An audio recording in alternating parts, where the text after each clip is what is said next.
Start. Namaskar. A very warm and graceful morning to all distinguished scholars, academicians, and media professionals, researchers, and esteemed guests joining us from across the globe. Today, we unite across time zones, cultures, and disciplines to the common ground of knowledge and dialogue. This gathering is not merely a digital meeting, it is a testament to the power of intellectual collaborations. Before we begin, let me invoke a thought that truly reflects the spirit of this gathering. When ideas travel across borders, solutions no longer remain bounded by geography. This conference stands as a proof that perspectives expand when minds intermingle. विचारों का कोई देश नहीं होता और ज्ञान की कोई सीमा नहीं होती. ये सम्मेलन इस सत्य का जीवंत उदाहरण है कि विचारों की उड़ान सीमाओं से परे है. यह वही स्थान है जहां विचार सिर्फ बोलते नहीं बल्कि अर्थपूर्ण संवाद बनते हैं. यह मंच हमें सोचने, समझने और आगे बढ़ने की प्रेरणा देता है. It is indeed my honor. I, Dr. Ruchi Goswami, founder, Writer Reservoir Foundation, welcome you all to this distinguished assembly organized by Writer Reservoir Foundation India, a think tank of communicators across the globe, in collaboration with the eminent media quarterly journal Communication Today. This partnership itself reflects the essence of collaboration, bridging academia, industry, and research. The two-day international conference will not just highlight issues, but illuminate pathways for meaning. Full action, as someone said, media is not just the reflector of reality, it is the architect of perception. This truth becomes clearer when we look at the global conflicts, misinformation, and digital shifts. Media has the strength to unite, but also the potential to divide, making our discussions today deeply relevant. Our responsibility, therefore, is not just to observe media, but to interrogate it meaningfully. To begin with, now I invoke the blessings of Goddess of Knowledge. May her divine energy illuminate our minds with clarity and wisdom. May our conversations today be guided by truth, depth, and compassion. May this auspicious invocation open our hearts to meaningful learning. Saraswati माँ के श्लोक के साथ हम इसका शुभारंभ करते हैं.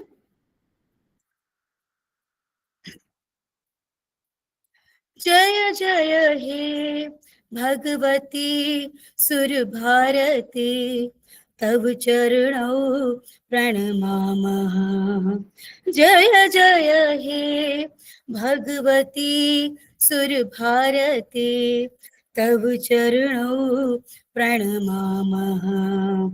नाद ब्रह्ममयी जय वागेश्वरी, नाद ब्रह्ममयी जय वागेश्वरी, शरणं ते गच्छामः. जय जय हे भगवती सुर भारती तव चरणौ प्रणमामः. त्वमसि शरण्या त्रिभुवन धन्या, सुरमुनिवन्दित चरणा. नवरस मधुरा कविता मुखरा, स्मितरुचिरुचिरा भररा.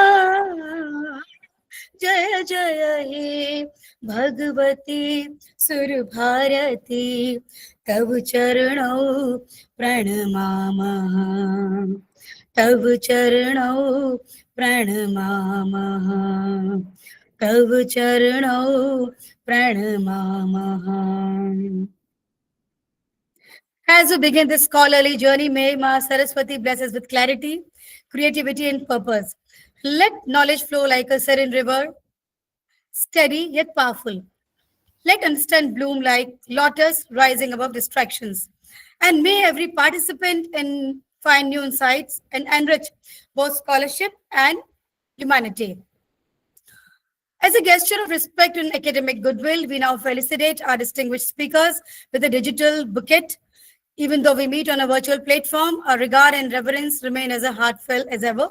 This symbolic gesture reflects gratitude, warmth, and the spirit of scholarly fraternity.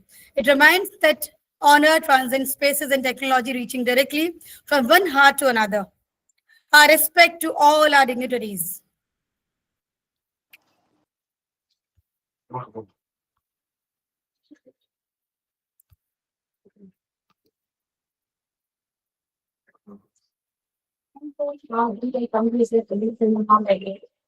Okay, I got it.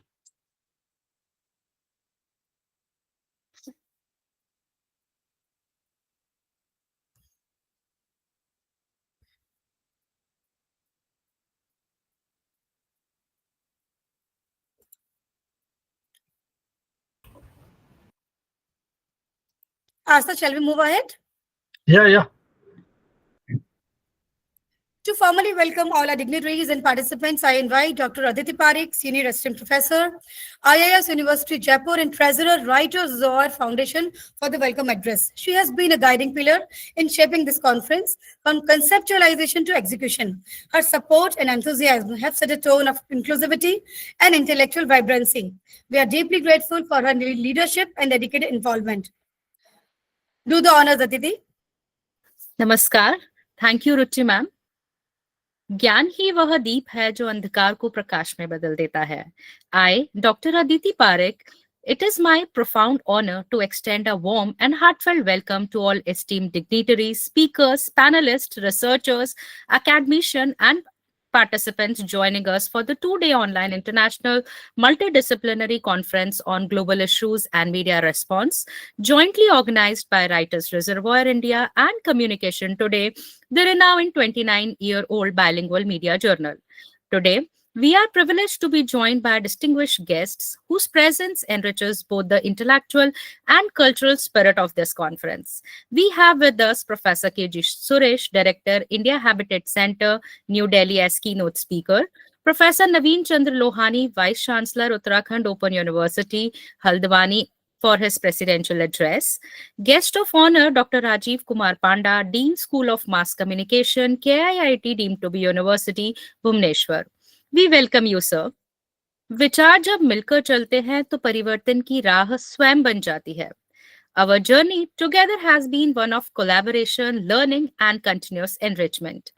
Over the year, Communication Today and Writers Reservoir India have emerged as vibrant platforms for scholarly dialogue and intellectual exchange.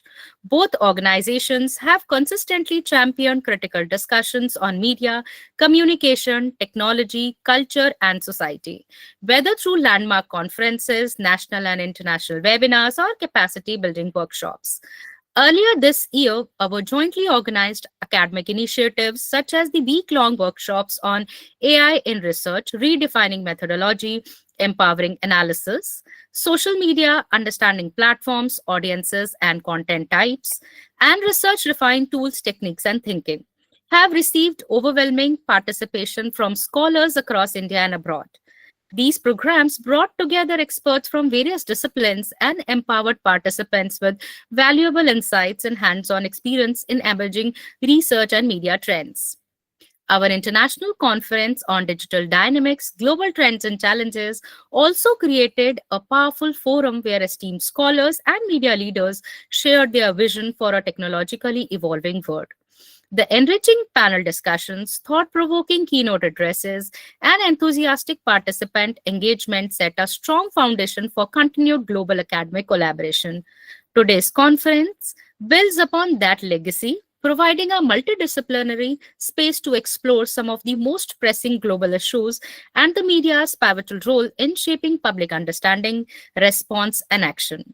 Over the next 2 days, we shall engage in meaningful dialogues on themes ranging from AI and journalism, women's voices in media, and media equity to digital ethics, public communication, and global media transformations.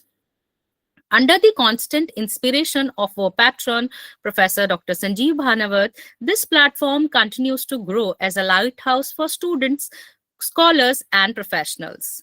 जब हम साथ आते हैं तो ज्ञान का विस्तार होता है. जब हम संवाद करते हैं तो समाधान जन्म लेते हैं.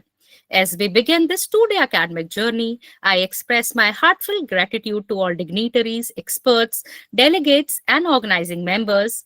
I'm confident that the discussions ahead will inspire new perspectives, foster innovation, and strengthen global understanding of pressing media and societal issues. I welcome you all. Namaskar. Thank you, Aditi. It was indeed a good welcome address. And as we got to know, Professor K.G. Suresh is with us. And it is indeed an honor for Writers Reservoir and Communication Today that he is here with us to bless us all because he has some engagements to go a bit early. We now arrive at we just take his keynote address a bit early.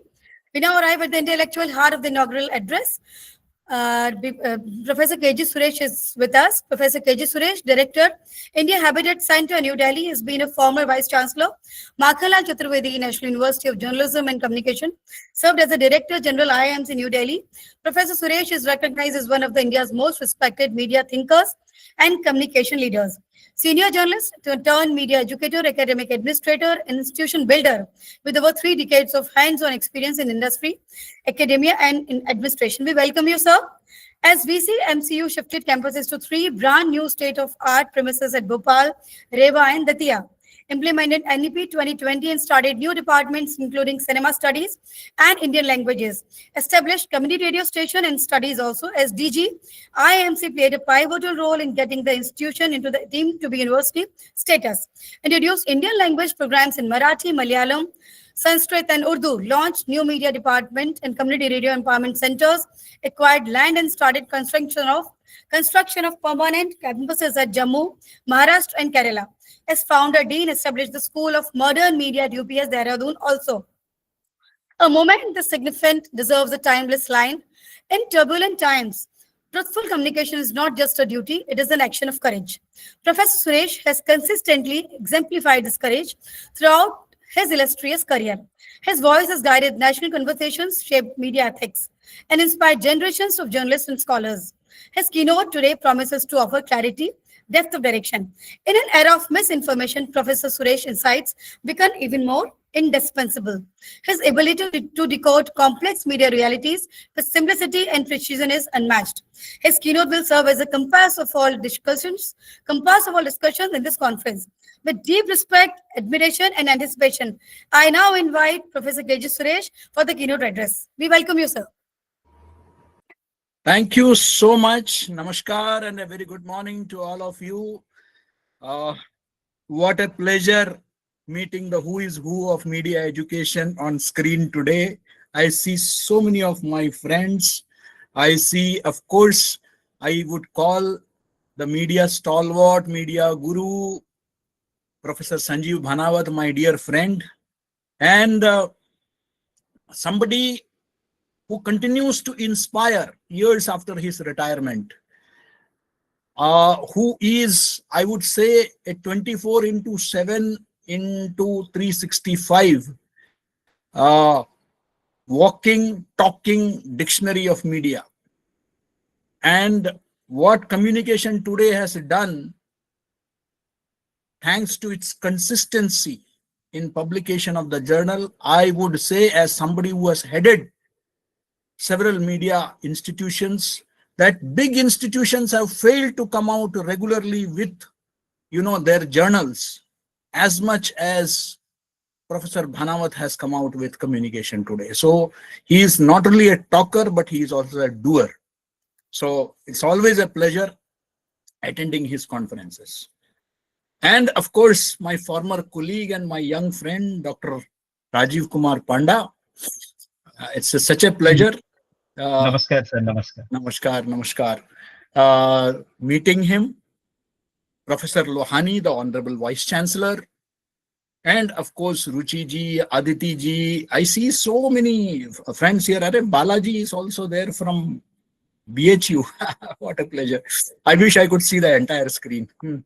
So actually, I had to, I wish to, first of all, seek your, forgiveness, because I would have loved to continue, but I have a session at the Jawaharlal Nehru University, and my home is too far from the, I'm in East Delhi and that's in South Delhi. So I have to start, but I promised Professor Bhanawat that I will, certainly join. So I would like to congratulate the writers' initiative and the communication today for this very important conference, because coming to the topic, we have been talking about the Indian media being very vibrant, being very democratic, and I would like to, when you're talking about global events and media response, I have been a student of Indian media. I've been a practitioner of Indian media. I have been somebody who has taught Indian media by and large, except the theory papers. I have, of course, traveled across the globe and I have seen the global media also.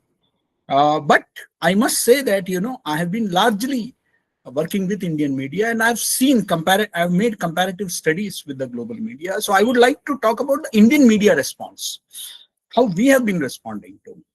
Let us start with the Ethiopian volcanic eruption, which happened just last week.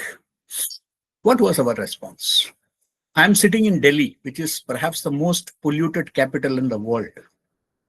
And I can tell you that, can you imagine a global crisis of that scale? I'm not saying we have to contextualize, localize every event, but that does not mean that we ignore the larger picture. We have been talking about how it is going to increase Delhi's pollution. No doubt. First of all, I have also been speaking to a lot of climate experts. It does not, because the pollution and the pollutants are at a much lower level than the ashes, which are, at a much higher level. So there is very little chance of both coming together. Yet, all the media channels, all newspapers were talking about how it is going to impact. I can understand, but there has to be a scientific basis. So many flights were disrupted. We are not talking about the international impact of a 10,000-year-old volcano erupting. I'm talking about the so-called national media. First of all, I don't subscribe to this entire thing of national media and local media. I mean, for Delhi media, the waterlogging in Gurugram is more important than the floods in Assam or Bihar. So I consider Delhi media also local media. There is nothing called national media. But yes, it is considered to be national media. But what are the priorities? We don't. And similar is the case when it comes to all international events. Now, I'm giving some examples to illustrate, how we're looking at. You have seen what has happened in West Asia. First of all, we used to call it Middle East. That was ridiculous. It is not Middle East for us.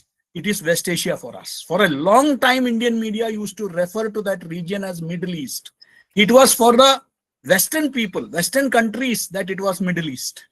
For us, it is West of Asia because we are in the South of Asia. But nevertheless, of course, of late, we have started calling it West Asia. Look at the West Asian crisis, the Israel-Palestinian. And I'm not just talking about the so-called mainstream media. I'm talking about the social media, the digital media, because we cannot ignore it. Today, the digital media and the social media has more subscriptions, daily viewership, than the annual subscriptions of so many newspapers. I'm talking about the daily viewership. So we cannot ignore them. That is being consumed by the so-called Gen Z. What is the perspective? What kind of a polarized narrative are we looking at? Everything has to be clubbed with the local politics. Why should? I don't understand. There can be an angle to it. But more than that, I think the election of Mamdani as the mayor of New York is more an American thing. But I see many people here celebrating it and many people condoling it. And I'm talking about many in the media. An election in an American city, which has nothing to do really with us, except that we have Indians staying there.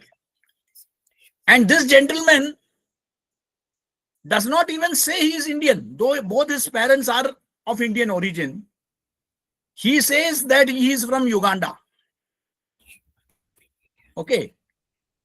Because his parents were settled there. His father was there. But his father was from Mumbai. Meera Nair is from, Mumbai. But nevertheless, what I wanted to say is that the kind of footage that Mamdani's election and linking it with everything local. Mamdani talking to Trump, that is immediately being compared to, why should the, opposition and the prime minister should come together and talk. Come on. We are the world's largest democracy. That cannot be our benchmark. We have evolved over the years, over the decades. We have had consensus in international affairs, in defense matters for a long time. So nothing big. We have always believed in political courtesies. So we don't need to learn lessons from the Americans. We have seen when the last elections happened, Mr. Trump's election, and when he was defeated, the kind of vandalism we saw in Washington, it has never happened even in the aftermath of the emergency. In India, we are far more democratic than the Americans. Yet our benchmarks remain. That is how media sees it. What is happening in Israel, between Israel and Gaza? So you have, when the Israelis are on a winning spree, then there are people who are celebrating. When the Gazans are being decimated, then you see many people lamenting. Where is the independent, balanced perspective? It is a fact that Israel is also a victim of terrorism. Palestinian independence cannot be equated with the terrorism of Hamas. So where is the balance? That we do not understand. And just because you are friends with Israel does not mean that everything that Israel does is fine. No, we need to have a balanced perspective about everything. As media, we expect that. Look at Ukraine and Russia. Russia is a great friend. It has stood by us in times of need. But having said that, if Russians are committing atrocities in Ukraine, then we should have a perspective on that also. And if Ukraine is impacting the sovereignty, where is the discussion? I don't see that happening. Everything has to be equated with domestic politics, compared with domestic politics. No, there needs to be an international perspective that India must have, Indian media must have. Can you imagine that for years together, Bhanavatji, the Indian media used to report the developments in Gilgit, Baltistan, Muzaffarabad, the northern areas, in Pakistan occupied Kashmir, in the international pages. Now you have not one but 3 parliament resolutions, unanimous resolutions, which has said that the entire Jammu and Kashmir, including Gilgit, Baltistan, northern areas, POK, Muzaffarabad, everything, that is all part and parcel of India.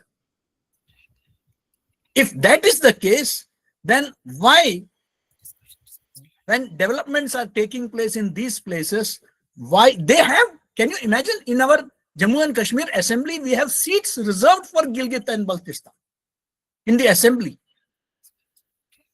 Yet, if something happens in Gilgit and Baltistan, it finds reflection in the foreign pages. Why? These international developments, when it comes to that, certainly the Indian angle has to be seen. But it has to, we also have to look at the global impact of certain things. If there is sanctions against Iran, because we cannot live in isolation from the rest of the world. Our ancestors have spoken about Vasudhaiva Kutumbakam. We live in an interdependent world. What is happening in Brazil has some impact on us in the long term or short term. We cannot say, no, we are isolated. No, everything has an impact. But we don't see it that way. Unless I agree that the elements of news that you and I teach, that you and I study, we talk about proximity, localization, This is all elements of news.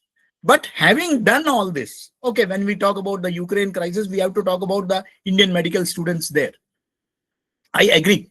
But beyond that, what does it mean for the world? What does it mean for Asia?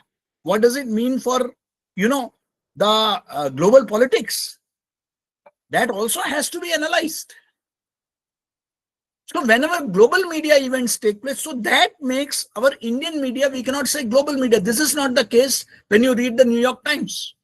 This is not the case when you read the Times London. This is not the case when you read the Washington Post.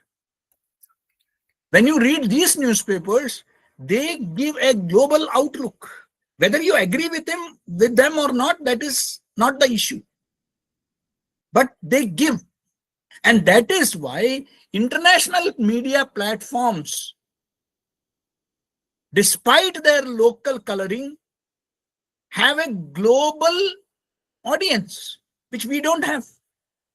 Our media does not have. We have, for example, the Americans have the CNN. The British has the BBC. France has France 24. Russia has Russia Today. China has China Central Television. They speak their ideology. I don't look at any of them, including the BBC, as independent. Sorry. I have studied them closely. Mark Tully used to be a good friend. We used to discuss. And I can tell you, what was the BBC's role during the Falklands War? It was blatantly pro-British. It did not balance out the Argentinian, side. No, it was blatantly pro-British. And we have seen BBC's role in recent times also. They have goofed up on many occasions. They have blundered and they have deliberately done many things, faked. So that cannot be a role model for us. Look at the CNN. When India is impacted by terrorism, not today, since the 60s, you have had insurgency in the Northeast. In the 80s, you had Punjab. From 90s, you have Kashmir. And not to talk about the left-wing extremism. Yet, they were all shown as freedom struggle. They were all shown as right to self-determination. But when terrorism hits the World Trade Center, then CNN says, and when the Americans retaliate in Iraq, in Afghanistan, then the CNN tagline is global war against terrorism.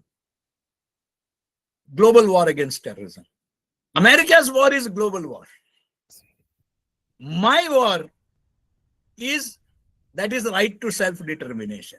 What kind of logic is this? So, we need to, as I said, France 24, Russia Today, Al Jazeera, it is putting across the Arab perspective across the world, but it has got a worldwide following. But do any Indian television, now NDTV has launched NDTV World, earlier we had WION by Z, we had DD India, but do they have a global acceptability? I mean, the world's largest democracy, one of the strongest media in the world. Yet, where is the acceptability, global acceptability? How many Indian papers are seen as global newspapers? Because we don't either groom experts with a global perspective. So we will have a Pakistan expert, we will have a South Asia expert, but we won't have an American expert on our rolls as a columnist, which would talk about what is happening in the United States, what is happening to the American economy. Our papers don't have that kind of, for that I need to read the Times. I need to, the Time magazine I have to read. I have to, look at the global magazines to get an idea about, what is happening in the world. Because I believe that we are having a very, very parochial, narrow perspective of news, understanding of news. While the local issues need to be talked about, the local impact has to be talked about, no doubt. I would not have had any problem if the Ethiopian, volcanic eruption found a mention in the local newspapers in Delhi. But is that the only perspective? That is the big question. I think we need to have a wider global understanding. We need to groom. Most of us are media educators here. We need to tell our students that they should also read the Washington Post online, the New York Times, the Le Monde, the Times London. If they need to develop a global perspective, we tell them to read the Hindu, the Indian Express, the Hindustan Times and the Times of India and the Now Bharat Times and all. But do they have? In this regard, I would also like to mention, and that is the last point I would like to make. I'm sorry, I would have loved to go elaborately on these issues, but as I said, I have another commitment. Is that some regional papers, the language papers, are doing extremely well. Particularly if you look at the Malayalam media. They discuss, maybe it could be because they have had a long history of left governments there, and the left always talked about global, issues. Maybe it could be one reason. But the fact remains that global issues are discussed extensively in Malayalam newspapers, which I don't see much in the local papers. English papers do it, but not the language papers. The Hindi papers talk about India's, and the local influence, but you don't have much of international experts in the language newspapers. But we are global citizens. Every fifth person on earth is an Indian. Indians are the most traveled people anywhere in the world. We are there in every country under the sun. We are globetrotters. We dominate. Our people are, if we had even an Indian origin prime minister in Britain, the day is not far when we will have more Indian origin people across the world. Singapore already had, Mauritius and all these, Trinidad, Tobago, the Girmitia countries as we call it, they all had. But I think that now more and more countries are going to have it because, Indians are booming everywhere. So when that kind of, we are global citizens, we need to have a global perspective of things. We should, of course, look at its impact on India, but that alone is not enough. We need to respond. We should not be looking at only from the prism of Indian politics. We should not have a polarized perspective. We should have a balanced perspective of global issues. That is the need of the hour. But there is no dearth of strategists, strategic think tanks, whether it is the Observer Research Foundation, the Vivekananda International Foundation, you have the Manohar Parikar IDSA, you have a number of national and international institutions of great standards, great scholars are there. What we need is that we need more Indian papers, Indian television channels, Indian social media to talk to these people and get a larger global perspective. And then we can have a global outlook rather than a very regional, parochial outlook. I'm sure the deliberations at this conference is going to trigger that debate in Indian media also. And once again, I congratulate Bhanawatji and the Writers Collective and everybody associated with this for this wonderful initiative. And thank you for inviting me and giving me a patient hearing. Thank you so much. Thank you, sir. Your take on these important issues, from Delhi issue to the pollution to national to international issues, issue problems and many problems to be addressed seriously.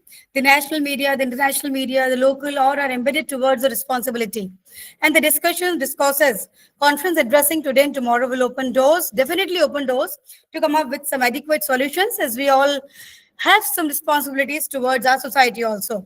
Thank you, sir, for opening and broadening our horizons to think more critically as media academicians. Your ideas will help us to widen our perspectives. Thank you once again for sparing time for all of us and address us all. Thank you, sir. Thank you. Your words will mean a lot, sir. And we take all these in the 2 days conference. And we now move to the most essential foundation of this conference, the theme presentation. This crucial segment is led by the esteemed Professor Sanjeev Bhanawat, Chief Patron of the conference. Abstract book release कर लो ना पहले अभी So theme के बाद पहले कर लीजिए KG Suresh ji भी हैं तो ठीक रहेगा Okay, आपकी okay, प्रेजेंस okay, okay. मैं बानावत जी की अनुमति के लिए इंतजार कर रहा हूँ। हाँ नहीं Yes, sir, बस yes, वो sir. एब्स्ट्रैक्ट बुक हो जाए उसके बाद फिर जी Yes, sir. With the presence of KG Suresh sir, Bhanawat sir, and other dignitaries, I now just request to launch our abstract booklet.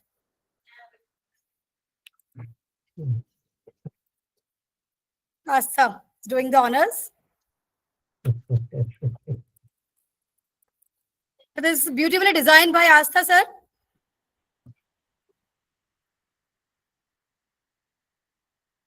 Sir आपका इसमें वो नहीं है समय मिले थोड़ा लिख के भेज दीजिएगा हम अपडेट कर देंगे इसको उसके बाद वेबसाइट जरूर। पर आपका प्रोफेसर लोहिनी जी का भी दोनों का रह गया है जी, तो है ना जी। जी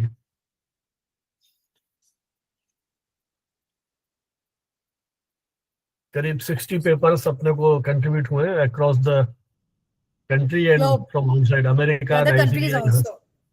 बहुत बहुत बढ़िया, बहुत सुंदर। भानावत जी तो ग्रैंड ही करते हैं सारा। It is only because of hard work of Professor Sanjeev Bhanawat, sir. मैं तो Sir, कहता we हूँ salute brand you, sir. Bhanawat, grand Bhanawat. Salute, sir. Sir Balaji भी कर रहे हैं बनारस में 16 से 18 शुभकामनाएं जनवरी सर, बहुत शुभकामनाएं। जी वहाँ जी, पे मुलाकात आज ही निमंत्रण आया व्हाट्सएप पर। हाँ उसको हमने लोहिनी जी को भी जोड़ लिया है पता नहीं आपसे बात हुई कि नहीं हुई हमने नाम दे दिया है आपका भी जी जी बालाजी वहाँ ऑनलाइन है क्या? नहीं सर फिजिकल है जी ऑफलाइन है वो Offline. बीएचयू हम भी गंगा नहा 18 आएंगे। जनवरी है तो उसमें बालाजी ने कल पूछा था आपके लिए तो हमने कहा आप आमंत्रित कीजिए अच्छा रहेगा जी सर बिल्कुल आप सभी का सर बहुत बहुत स्वागत है और सब आप आए सर हम लोग एयर फेयर भी देंगे सर प्लीज आए प्लीज थैंक जी यू जी बहुत धन्यवाद जी तो सर अब आपको जितना समय आप हमारे साथ रहिए और फिर आपका जो भी आगे जी, टाइम मैं गाड़ी में बैठ के फिर मैं उसमें फिर भी आप Thank you, Suresh sir. Thank you so much, sir, ठीक है, for sir. joining us and blessing us in such a nice manner, sir.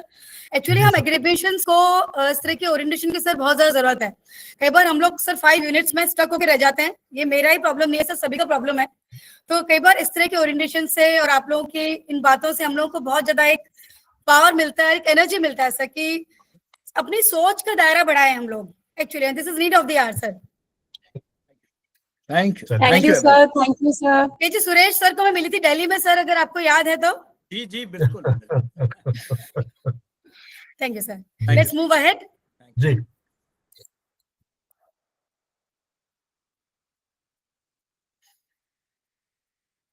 हाँ शुरू कीजिए ना It's time to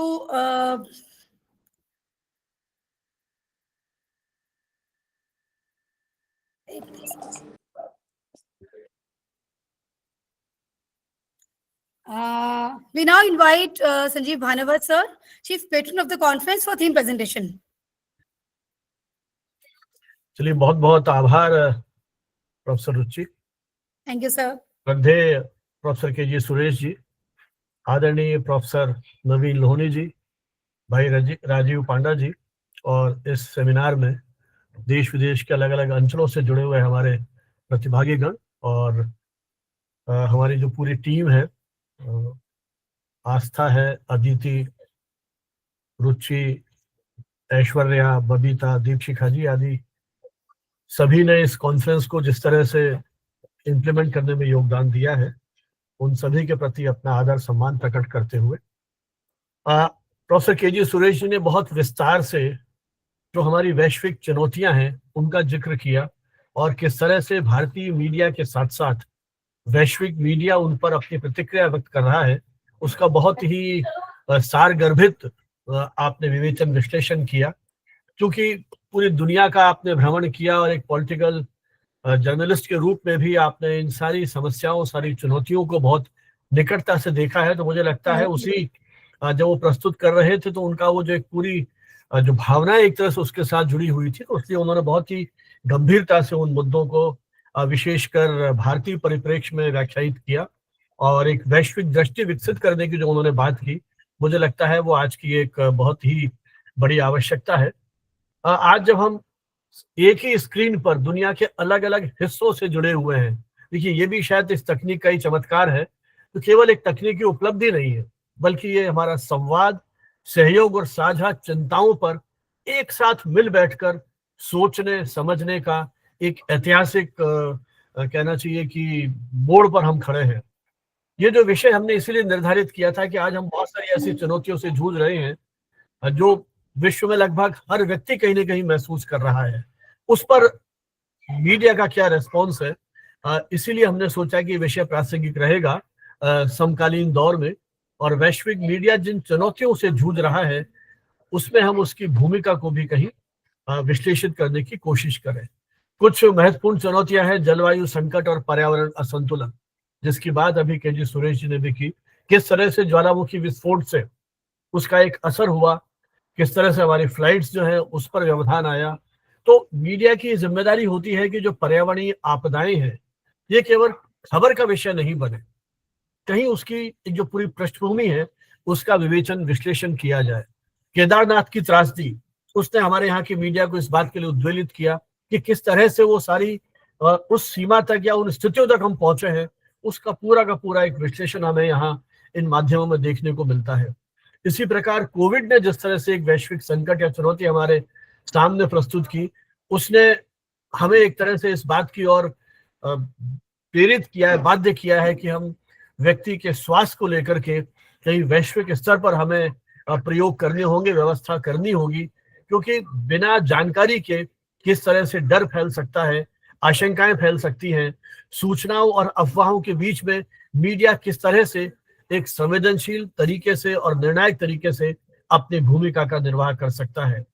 युद्ध की बात बहुत विस्तार से केजी सुरेश जी ने की थी, किस तरह का कॉन्फ्लिक्ट है, किस तरह से मैं कुछ यूएन की जो एजेंसीज हैं उनके कुछ रिपोर्ट्स पढ़ता हूं तो एक पीड़ा महसूस होती है। किस तरह से ये जो युद्ध प्रभावित क्षेत्र हैं वहां कैसे स्वास्थ्य सेवाएं चौपट हो गई हैं, कैसे हमारी शिक्षा व्यवस्था विशेषकर उन नन्हे मुन्ने बच्चों के स्कूल जिस तरह से ध्वस्त हुए हैं, उनकी पढ़ाई लिखाई जिस तरह से समाप्त हो गई है, उनका जो पोषण की सबसे बड़ी चुनौती है, महिलाओं के साथ जिस तरह की स्थिति हो रही है, वो रिपोर्ट्स, वो दृश्य, वो वीडियोस देख करके कहीं एक मन में एक चिंता होती है कि हमारी जो भावी मानवता है वो किस तरह से इन युद्ध और संघर्ष के बीच में जीवित रह पाएगी।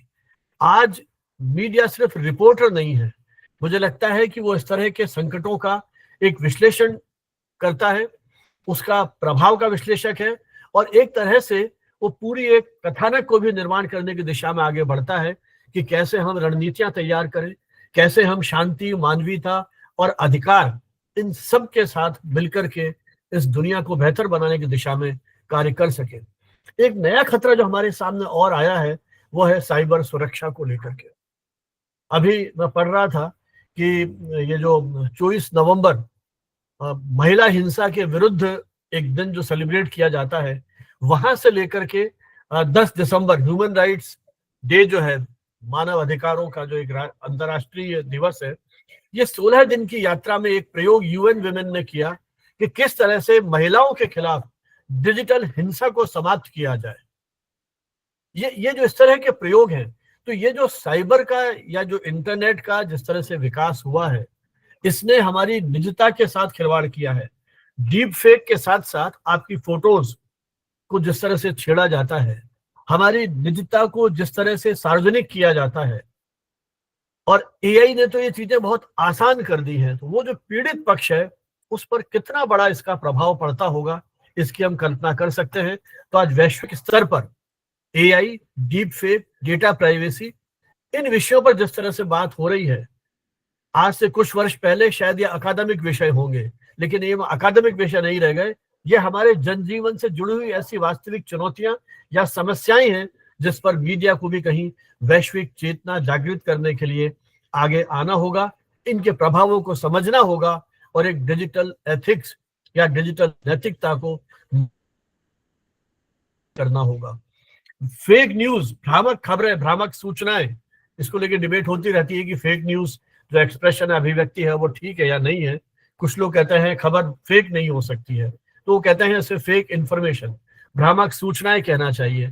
तो एक इस प्रकार से भ्रामक सूचनाओं का जिस तरह से एक जाल हमारे सामने हो गया है वैश्विक स्तर पर, क्योंकि इस माध्यम में हर व्यक्ति एक तरह से जो कंटेंट जनरेटर हो गया है और उस पर किसी तरह का कोई नियंत्रण नहीं है। आप अपना यूट्यूब चैनल खोल सकते हैं, जो मर्जी आए उस पर बात कर सकते हैं। जितने सोशल मीडिया के प्लेटफॉर्म है वहां आप कुछ भी अपडेट कर सकते हैं, उस पर किसी तरह का नियंत्रण नहीं है। ये जो स्वतंत्रता मिली है, इसके सकारात्मक पक्ष भी हैं और नकारात्मक पक्ष भी हैं। जहां सूचनाओं के लोकतांत्रिकरण की दिशा में हम आगे बढ़े हैं, वहीं इसका दायित्वहीन उपयोग किस तरह से संकट में आता है। तो जेंडर, समानता और सामाजिक न्याय आदि बहुत सारे विषय हैं जिनको लेकर के वैश्विक मीडिया को भी कहीं ध्यान देना होगा। तो मुझे लगता है बहुत सारी ऐसी चुनौतियां हैं जिसका हम आने वाले सत्रों में और बातचीत करेंगे, क्योंकि अभी अभी मैंने मैसेज देखा है हमारे माननीय कुलपति महोदय को 11 बजे एक दूसरे आयोजन में सम्मिलित होना है, इसलिए बिना अधिक समय लिए मैं अपने वक्तव्य को यही समाप्त करता हूं। इन मुद्दों पर हमारे जो और अकादमिक सत्र हैं उनमें विस्तार से चर्चा करेंगे और इसके बाद हम आदरणीय नवीन लोहरी जी को सुनेंगे और फिर राजीव जी के साथ संवाद करेंगे जो समय है उसमें। रुचि,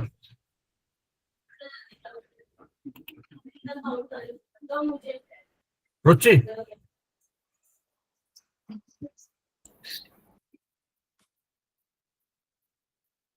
रुचि, आप लोहरी जी को आमंत्रित कर लीजिए क्योंकि आपको निकलना है अभी। Thank you very much, sir, for the insightful theme presentation, sir.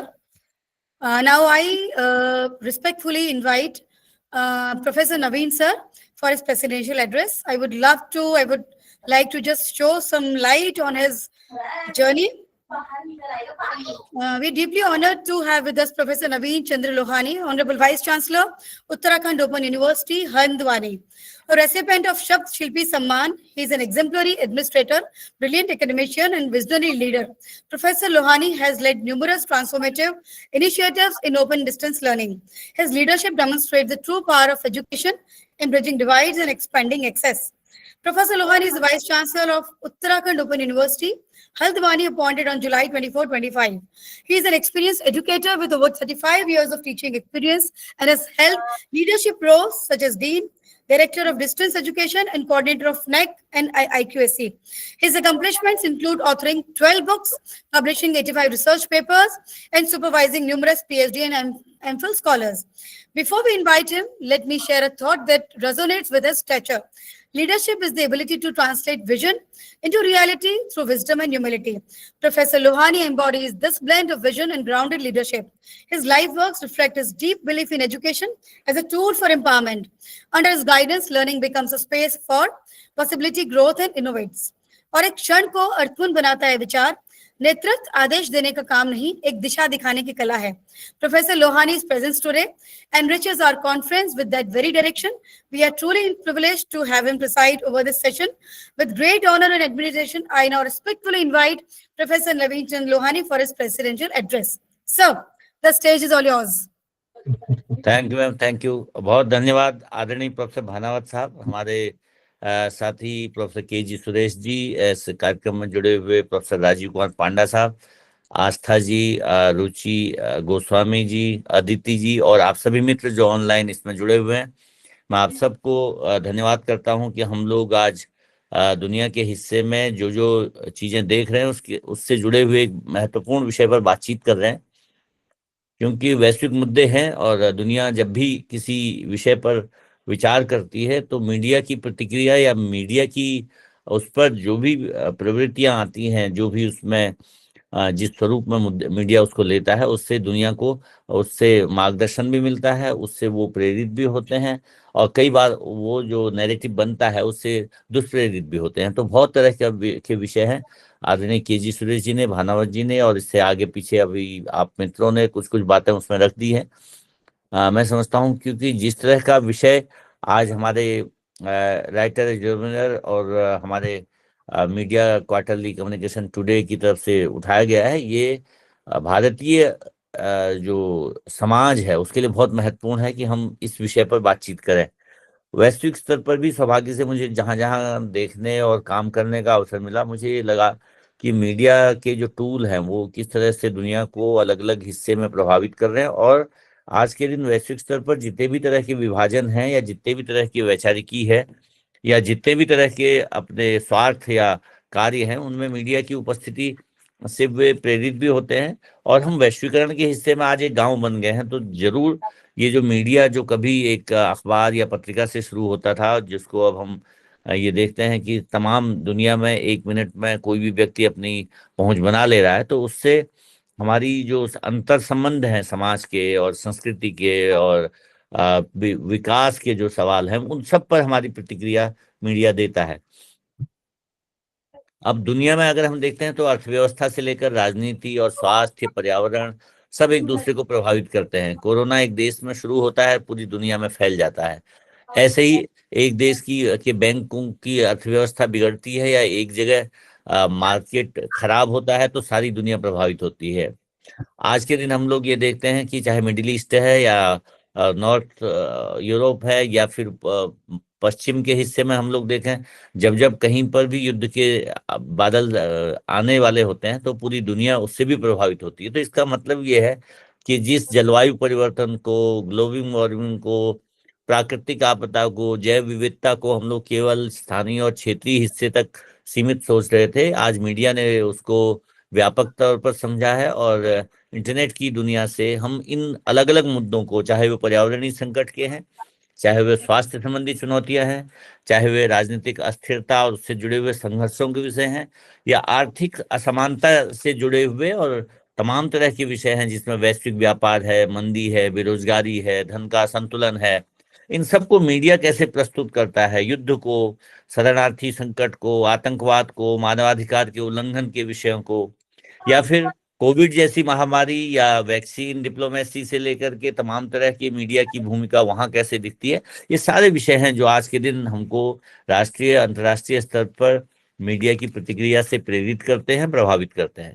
इसलिए जो भूमिका है अंतर्राष्ट्रीय मीडिया हाउसेज की, अभी कुछ नाम लिए थे केजी सुरेश जी ने और भानावत साहब ने, हम बीबीसी की बात करें, CNN की बात करें, अल जजीरा की बात करें, या भारतीय मीडिया में हमारे जितने अंतर्राष्ट्रीय चैनल हैं उनकी बात करें, डिजिटल प्लेटफॉर्म पर सोशल मीडिया, ब्लॉग और जो भी स्वतंत्र पत्रकारिता हो रही है उस पर बातचीत करें, या जिसे हम नया आज करें सिटीजन जर्नलिज्म, उसकी बात करें, इन सब में हर एक की भूमिका किसी न किसी रूप में है। और हर मीडिया एक फ्रेमिंग के हिस्से में अभी केजी सुरेश जी ने एक बात कही थी और मैं उस बात पर काफी सहमत भी हूँ, जिसे हम अंतर्राष्ट्रीय या निष्पक्ष पत्रकारिता कहते हैं। कई बार कुछ लोग उसको बढ़ाकर प्रस्तुत भी करते हैं, लेकिन मीडिया की जो फ्रेमिंग आजकल है वो अलग अलग पक्ष या विपक्ष में नैरेटिव बिल्डिंग की ज्यादा हो गई है। इसलिए जनधारणाओं को बदलने, उनको पोषित करने, उनको दुष्प्रभावित करने या प्रभावित करने में हम देख रहे हैं, चाहे युद्ध के सवाल हैं, महामारी के सवाल हैं, पर्यावरण आंदोलन के सवाल हैं, विकास के सवाल हैं, किसानों के मुद्दे हैं, या अलग अलग छोटे बड़े विषय हैं जो प्राकृतिक आपदाओं हैं, उन तक की प्रस्तुति में ये सब चीजें हम देख रहे हैं। तो एक तरह से मिस इन्फॉर्मेशन बड़ी चुनौती है आज की मीडिया के लिए, फेक न्यूज एक बहुत बड़ी चुनौती है। इसलिए हम लोग देख रहे हैं जो गलत जानकारियां फैलती हैं, कई बार उनसे हमारे समाज में घबराहट फैलती है, राजनीतिक ध्रुवीकरण गलत तरह से होने लगते हैं, गलत नीतियों का जो प्रसार होता है, तो उसमें जो भी तथ्य प्रस्तुत किए जाते हैं कई बार वे तथ्य नहीं होते, बल्कि वो अपनी ओर से बनाए हुए फेक डेटाज होते हैं कई बार। इसलिए डिजिटल साक्षरता की बहुत जरूरत है हमारे समाज को आज की, वो जान पाए कि कहाँ पर उसको किस रूप में प्रभावित या एक तरह से प्रेरित करने की कोशिश हो रही है। तो बहुत ही जरूरी है कि हमारा मीडिया संतुलित हो, वो तथ्य आधारित रिपोर्टिंग करे, उसमें अतिरंजनाएं ना हो, उसमें टीआरपी पर आधारित भय फैलाने वाले कंटेंट की व्यवस्था ना हो, बल्कि एक ऐसी समग्र आलोचना और समग्र समीक्षा और संतुलित बातचीत हो, जिससे कि हम तमाम तरह के विषयों पर, जो महामारी से जुड़े विषय हैं, आपदा से जुड़े विषय हैं, युद्ध से जैसे संवेदनशील विषयों पर हमारी एक अच्छी उपस्थिति हो पत्रकारिता की। क्योंकि अगर पत्रकारिता एक तरफा हो गई, चाहे किसी के भी पक्ष या विपक्ष में, उनसे बहुत बड़े नुकसान हैं। एक हम लोग नया स्वरूप देख रहे हैं आजकल की, मीडिया मालिकाना हक के हिस्से से एक नई तरह से गाइड हो रही है। मालिक का जो हित है या मालिक का जो अटैचमेंट है, वो विज्ञापन को, कॉरपोरेट लॉबी को, राजनीतिक हित को किस तरह से प्रभावित कर रहा है, इसको हम लोग देख रहे हैं। और इसको दुनिया के हिस्से में भारत की मीडिया के रूप से भी देख सकते हैं, और भारत दुनिया की मीडिया को भारत को प्रभावित करने वाले संदर्भ से भी देख सकते हैं। दोनों हिस्सों में हम लोग ये देख रहे हैं कि चाहे सोशल मीडिया का लोगों पर भी प्रभाव हो रहा है, तो हर व्यक्ति, हम कह रहे हैं रिपोर्टर तो हो गया, सूचना का लोकतंत्रीकरण तो हुआ, लेकिन ट्रोल आर्मी तैयार अगर कर ली हमने तब क्या हुआ, अगर हमने दुष्प्रचार का नेटवर्क तैयार कर लिया तब क्या हुआ, या हम केवल वायरल और ट्रेंड्स को ही चलाने के लिए, आगे बढ़ाने को या फॉरवर्ड करने को ही पत्रकारिता समझने लगे तो क्या हुआ। तो ये जो लोकतांत्रिकरण है, कई बार वो एक तरह से ट्रोल आर्मी और दुष्प्रचार नेटवर्क जैसा ना हो जाए। ये भी मीडिया के लिए बहुत जरूरी है कि वो समाचार कहाँ से आ रहे हैं। हम लोग अभी देख रहे थे कि कहीं से एक समाचार फ्लोट होता है और हमारे एक महत्वपूर्ण अभिनेता धर्मेंद्र जी के न रहने की खबर चल जाती है और वो बड़े मीडिया हाउस से चल जाती है। तो अचानक लगता है कि किसका विश्वास छोड़ें और किसका विश्वास करें। बहुत महत्वपूर्ण भूमिका है इसलिए मीडिया की कि वो वैश्विक मुद्दों पर, चाहे हमारा भारतीय मीडिया है, मैं समझता हूँ अंतर्राष्ट्रीय घटनाओं को भारत किस नजर से देखता है, ये बहुत महत्वपूर्ण है। मैं चीन में था तो मैं कई बार ये देखता था कि भारतीय मीडिया में ऐसा प्रस्तुतिकरण होता था कि जैसे भारत युद्ध के लिए तैयार है। अगर हमने अरुणाचल में या हमने लद्दाख में कोई काम कर दिया तो जैसे मीडिया ऐसे प्रस्तुत करता था चीन को मारने के लिए हम तैयारी कर रहे हैं। हम ये नहीं कहते थे हम विकास कर रहे हैं।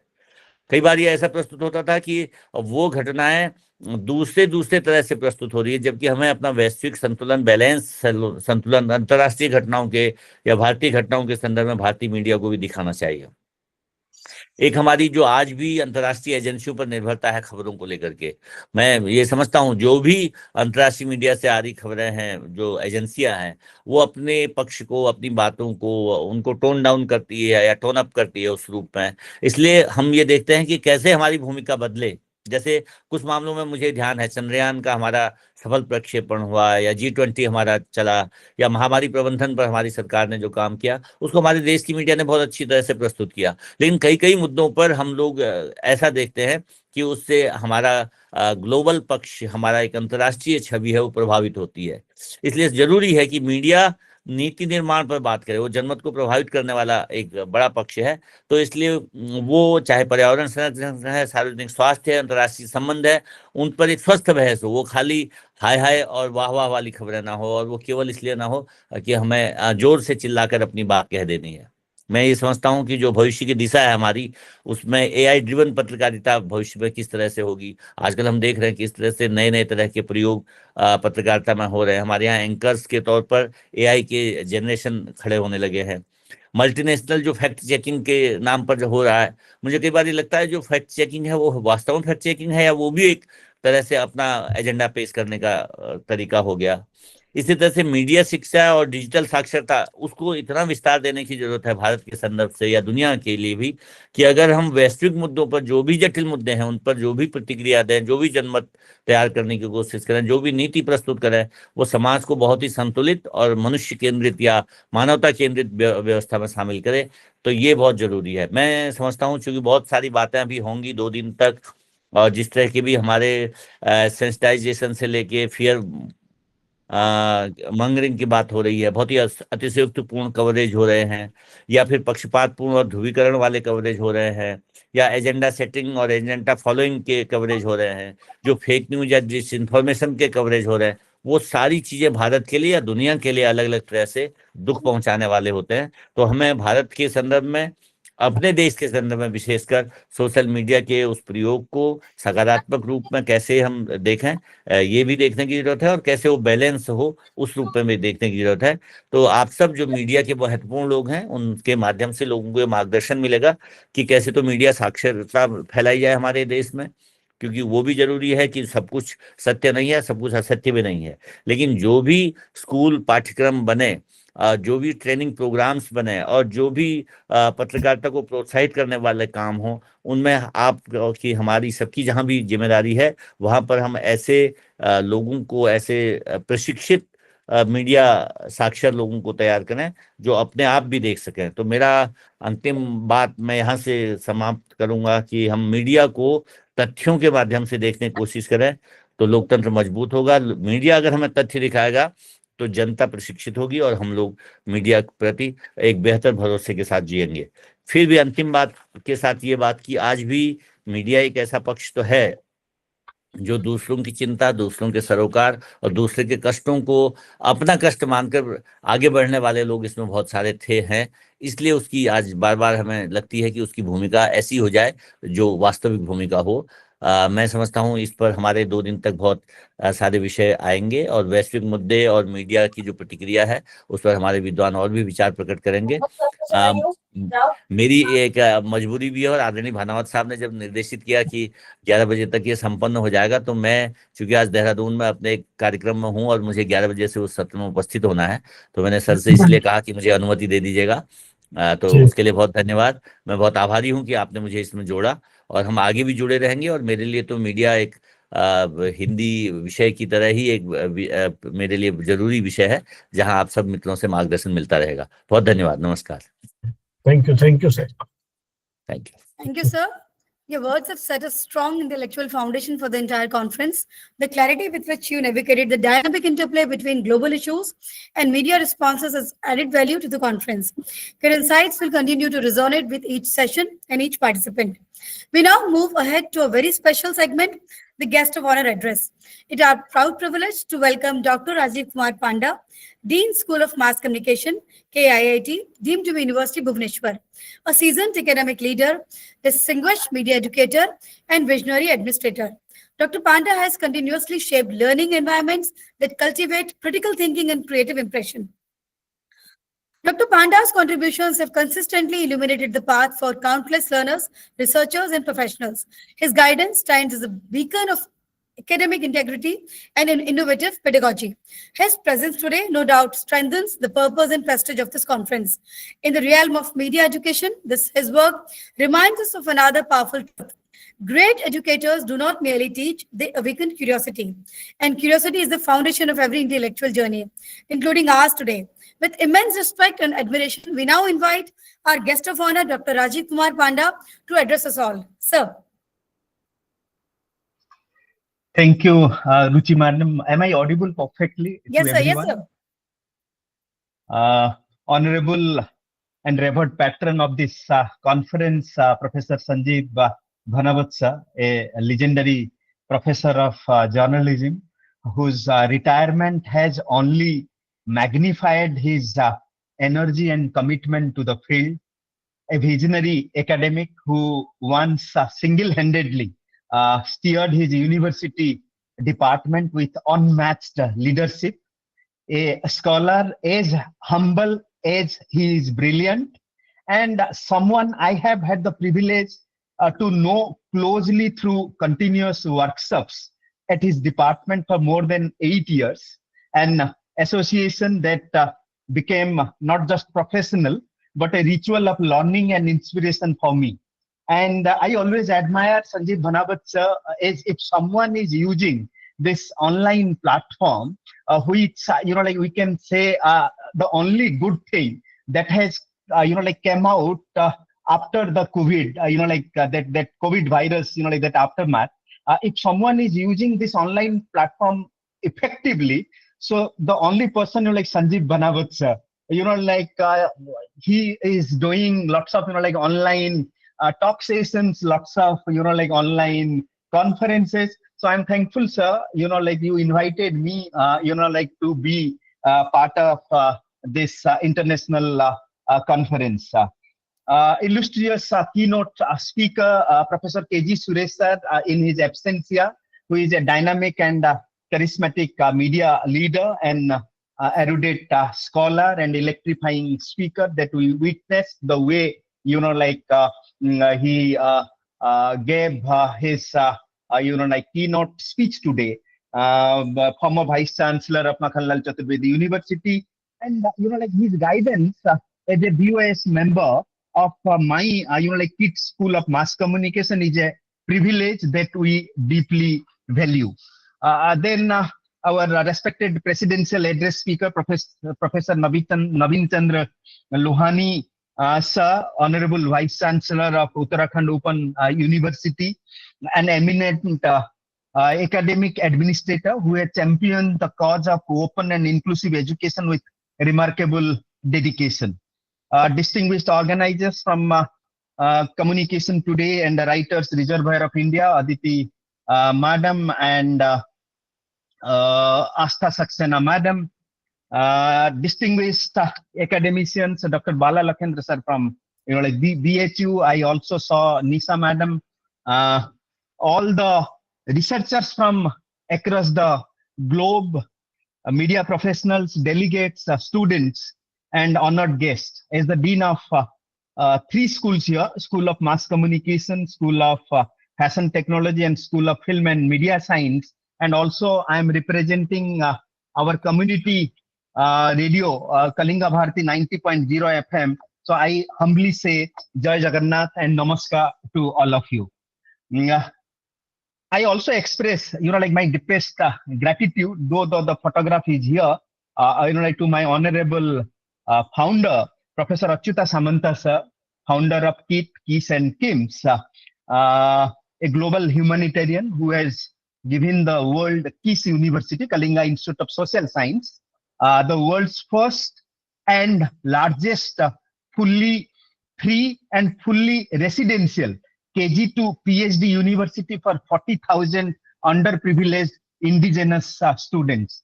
I also sincerely thankful to our, like authorities, like my Vice Chancellor, my registrar, like giving me the permission to be part of this, like prestigious conference and for their constant support and encouragement. It's,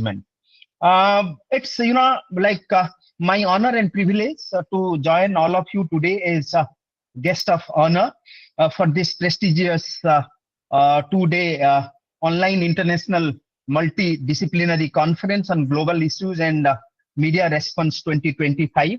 So I extend my heartfelt appreciation to the organizers for creating a thoughtful academic platform that unites multiple disciplines in a single dialogue, a space where media, governance, culture, technology, society, climate change, global human concerns converge. We live in a world defined by contradictions. When I'm saying contradictions, if we will see at one hand, astonishing progress in digital innovation, and yet alarming deterioration in social trust. On one side, hyperconnectivity is there, and yet widespread alienation, abundance of information, and yet a crisis of credibility. It is within this paradox that the role of media has become more complex, consequential, and ethically demanding than ever before. The media today is not merely a storyteller. It is a shaper of collective consciousness, a negotiator of truth, and often the first draft of history. The theme of this conference speaks to a fundamental question. That is, how should media respond to global issues in a manner that is responsible, reflective, ethical, and empathetic? Talking about, like when like already, my previous speakers, they have given more emphasis on this.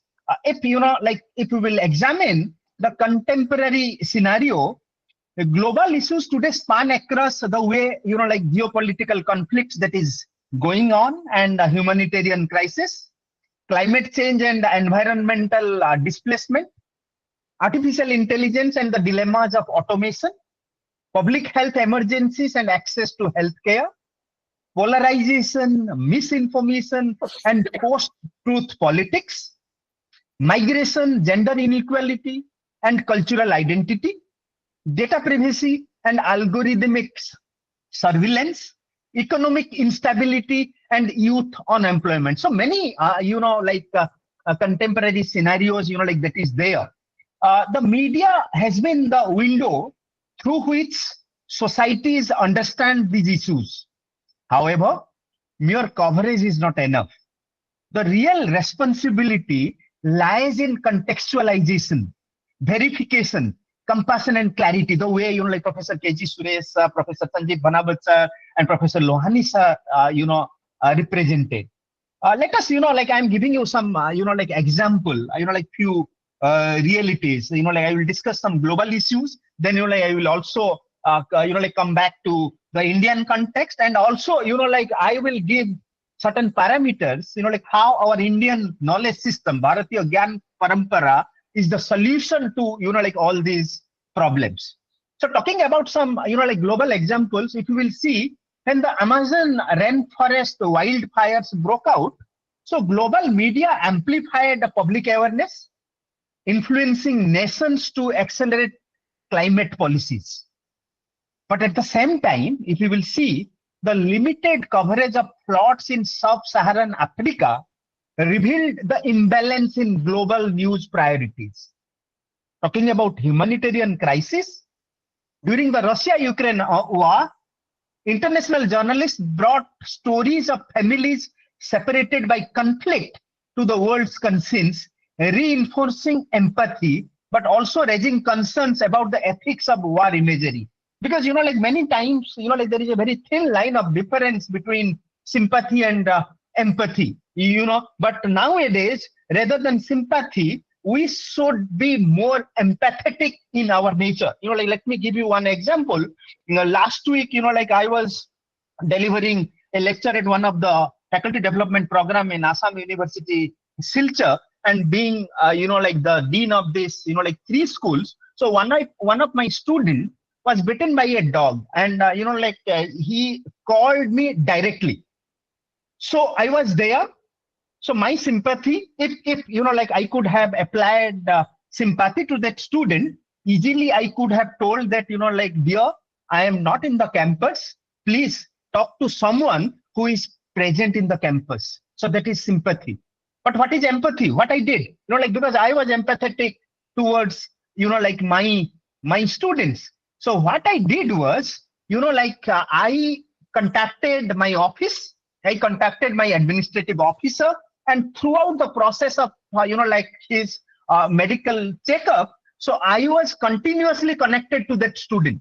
So that is empathy. Instead of passing on the ball to someone else, that, I am not in the campus, easily that I could have, done, but I was empathetic towards my students. So I took that responsibility despite, my absence in the campus, but, I, throughout the process, I was in touch with that student, consoling, that student, rather than inquiring how this happened. When my campus is so secure, I didn't inquire, I didn't ask that student how this happened. I immediately, sent medical help to that student. So this is, empathy. This is the thin line of difference between sympathy and empathy.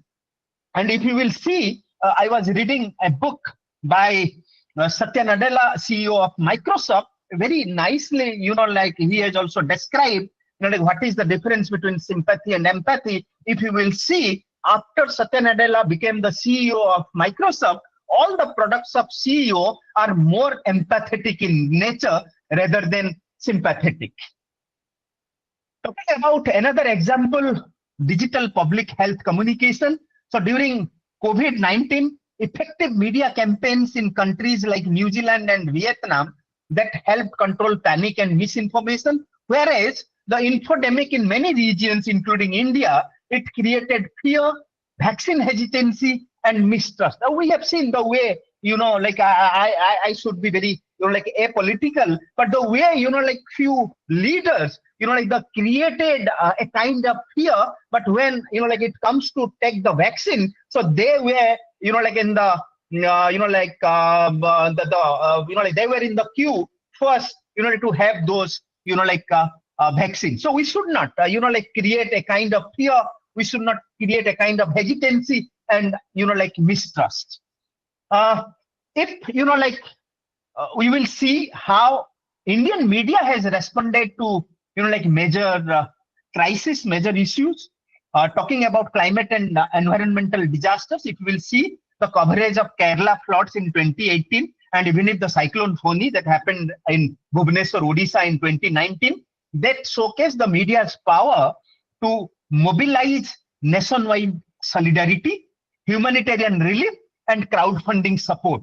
Some regional newsrooms that I have seen, they even deployed drones, GIS-based visuals for accurate reporting. So they demonstrated, like a kind of innovation with a purpose. Public health communication, talking about, like that happened during COVID-19. So we witnessed a mixed response. On one hand, awareness campaigns were there on vaccination, masking, and telemedicine, which were very impactful, especially through, like public broadcasters like DD News and lots of, like community radio stations in rural belts. But on the other hand, the spread of panic, communal rumors, and unverified medical claims revealed the danger of misinformation. Like because I am also a trainer with Google News Initiative related to misinformation, like disinformation. There is also again a very thin line of, like difference, like sympathy and empathy between misinformation and disinformation. When some information, like we know, like that is basically misled, if we are deliberately, like spreading that information, so that becomes, like a disinformation, which is, like very dangerous, like to this society, because this is the, like information society.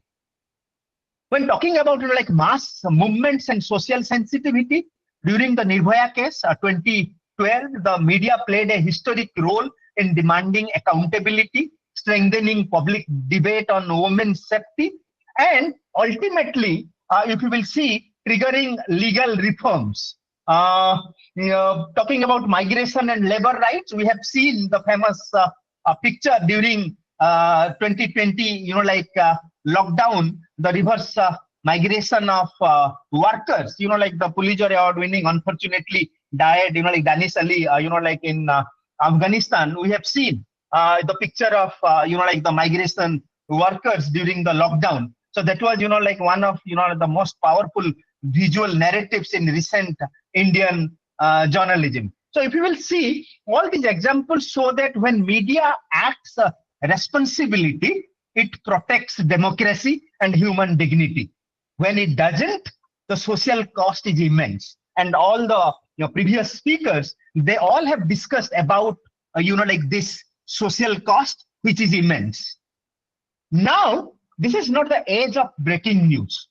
This is the age of meaningful news. We should not talk about the breaking news. We should always talk about meaningful news, because the world does not need media that simply breaks news faster, but one that makes meaning deeper.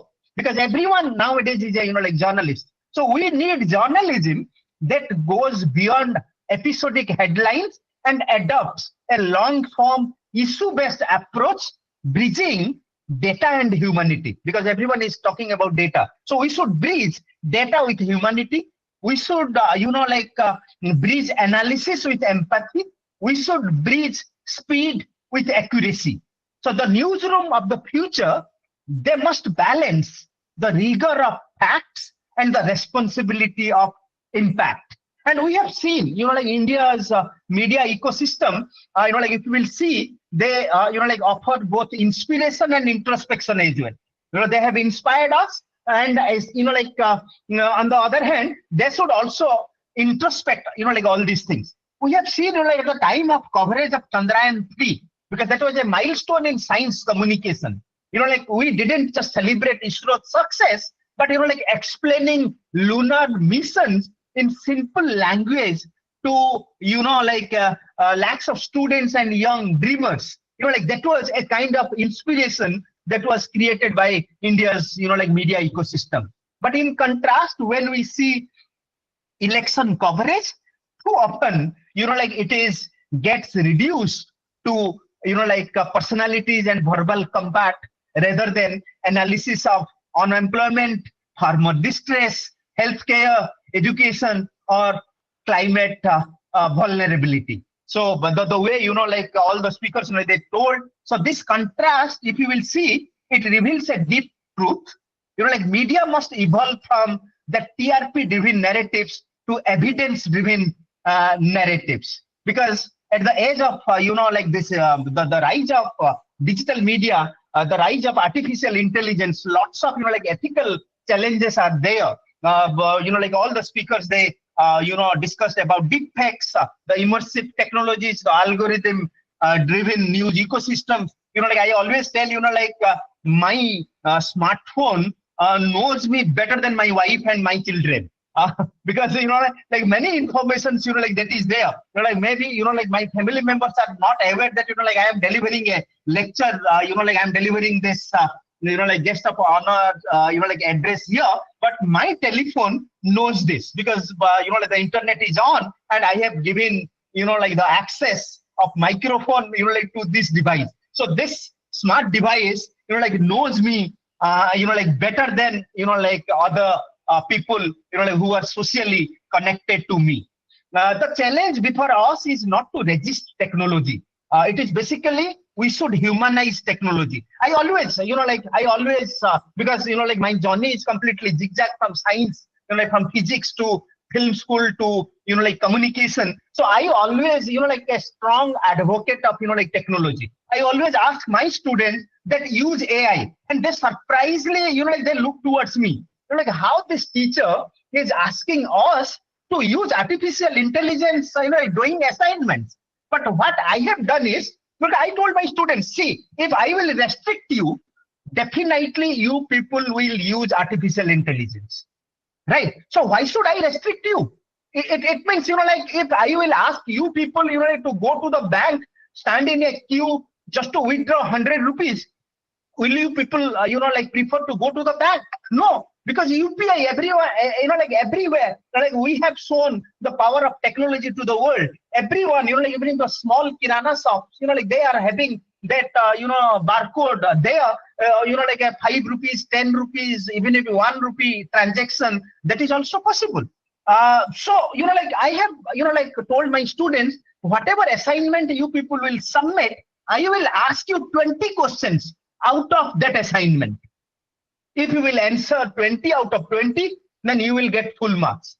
So that way, like I am persuading my students to read instead of, like restricting them, like to the technology.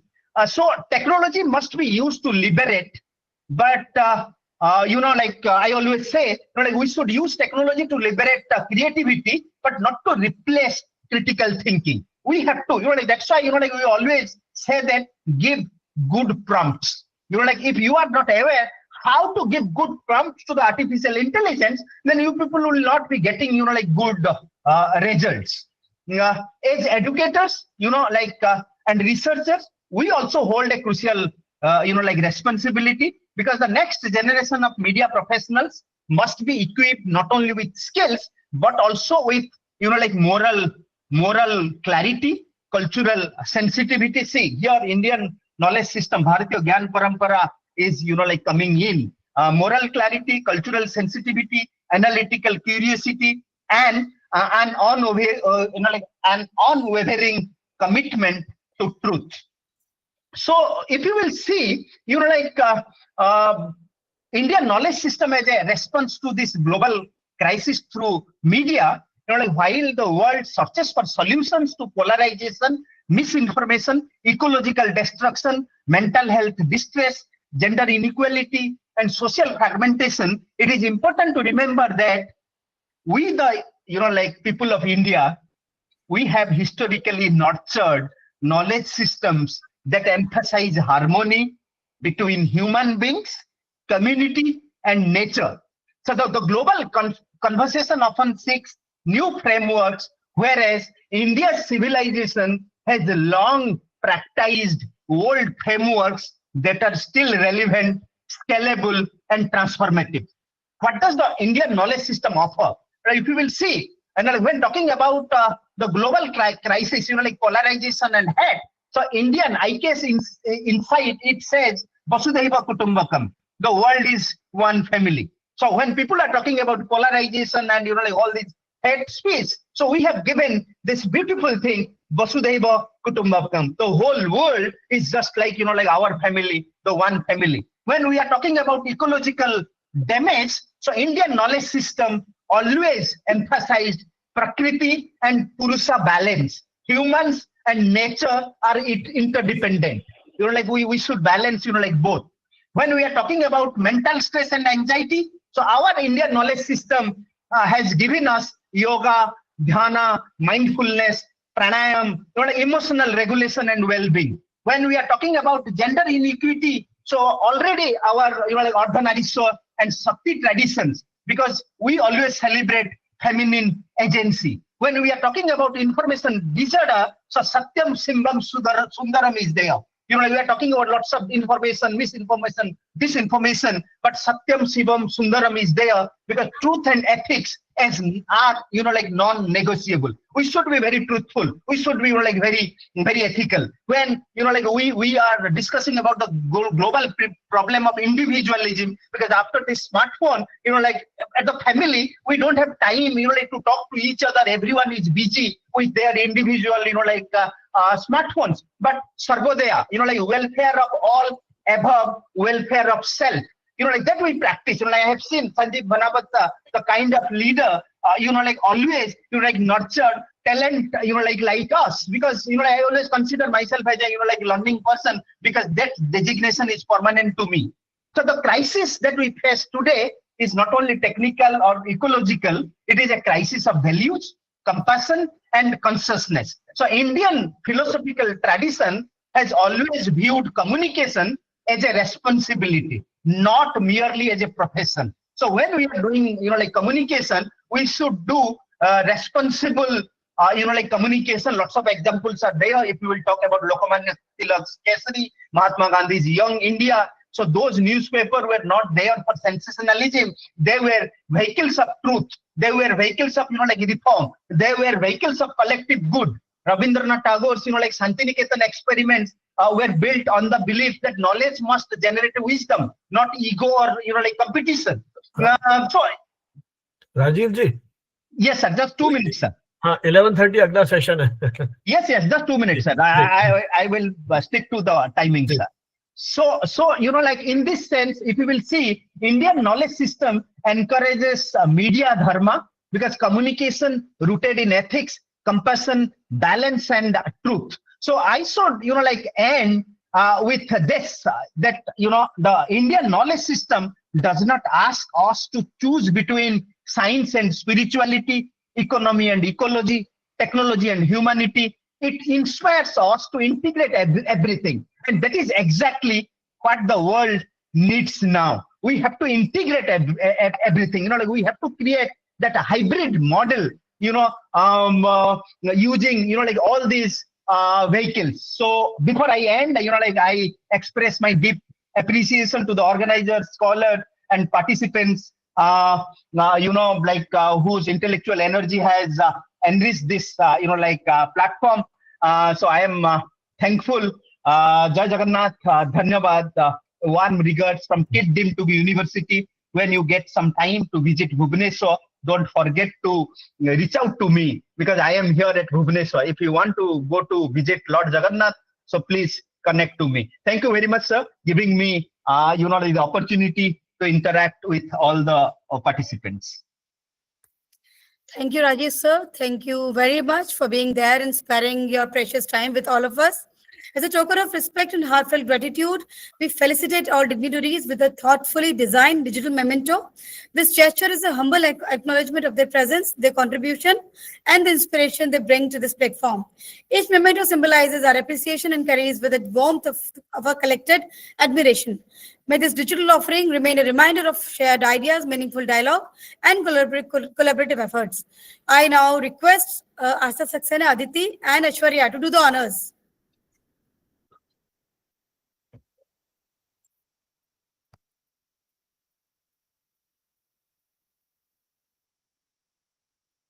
These beautiful mementos are also designed by Dr. Asta Saxena, Aishwarya, and Aditi.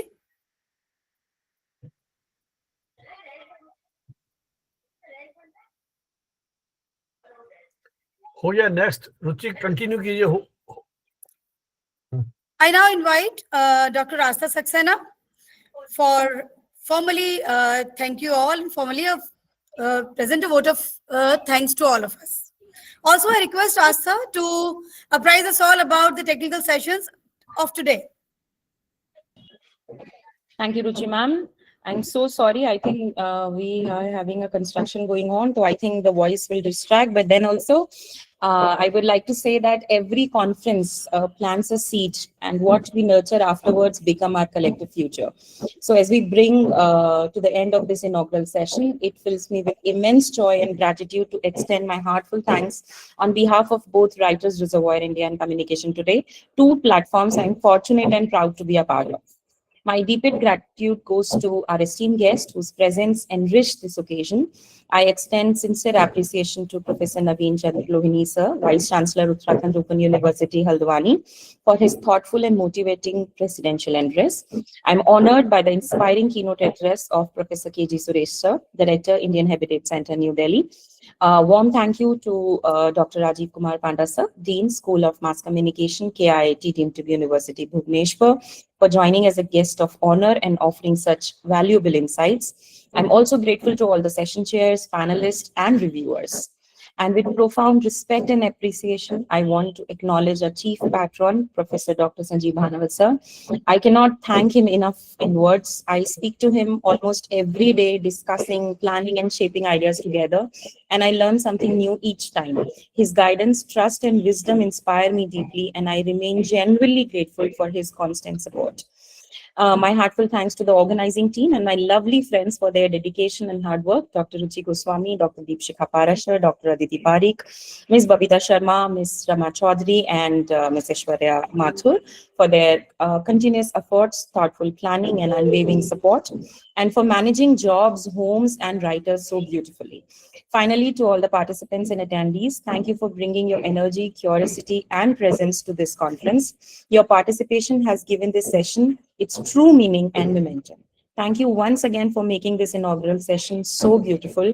Let's have an amazing conference ahead. And as Ruchi ma'am have asked me to brief you about what we have next is panel discussion 1. Which will start from, technically 11:30, so we'll start it in a minute. And then we'll be having 2 technical sessions today. Thank you so much. I now request Thank you very all much, sir. to Pranam. please switch on your videos for a group photograph. We request all present here to just switch on your videos for a group photograph. Meanwhile, I request everyone that I've already shared the panel discussion link in the group. So after the good photograph, I request everyone to join the panel discussion.